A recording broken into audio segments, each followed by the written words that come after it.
છોટાઉદેપુરના ધમોડીમાં ચૂંટણી પરિણામ બાદ ભારે તણાવ સર્જાયો। ચૂંટણી હાર્યા બાદ ભાજપ સમર્થકોએ રોડ તોડ્યાના આક્ષેપ। મોટી સડલી બેઠક પર હાર થતા સમર્થકો ઉશ્કેરાયા હોવાનો દાવો।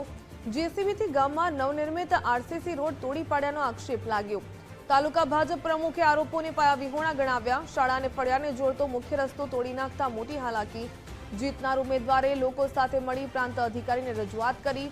મોટી સંડલી બેઠક પર ભાજપ અને આમ આદમી પાર્ટીની વચ્ચે હતો ખરાખરીનો જંગ।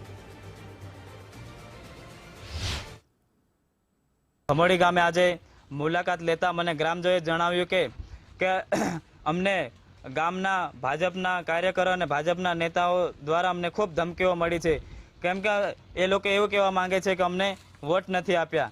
ગ્રામજનો એવું પણ કહી રહ્યા છે કે જ્યારથી મતગણતરી નું રિઝલ્ટ આવ્યું છે ત્યારથી અમને રોજ ધમકાવે છે, ઘરે આવીને ધમકાવે છે।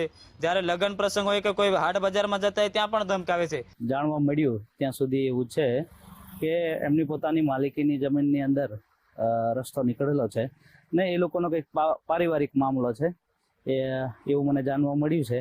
અને હજી હું સ્થળ ચકાસણી કરી નથી, એટલે આનાથી વિશેષ હું કંઈ કહી ન શકું, પણ મને લાગે ત્યાં સુધી આ એક પારિવારિક મામલો હશે એવી મને ખાતરી છે। ધાક ધમકી કે એ બીજી બધી વાતો ખોટી છે, એમાં તો એ કોઈ વિષય નથી। રસ્તો બનાવવાનો તૈયારી કરવા પડશે એને ભાજપ, કોઈ બી હોય, સરપંચ હોય, કોઈ બી હોય, જીસીબી ભાજપ વાળા જીસીબી લઈને તોડી નાખેલો છે, પણ એ રસ્તો બનાવો, કેમ કે અમારે જવાર આવરમાં કાંઈ મેં તકલીફ પડે ને, બંધ થઈ ગયો ચૂંટણીમાં ફતે જીતના થઈ એના કારણે અમે રસ્તો બનાવવા માંગીએ, બીજું કંઈ નહીં।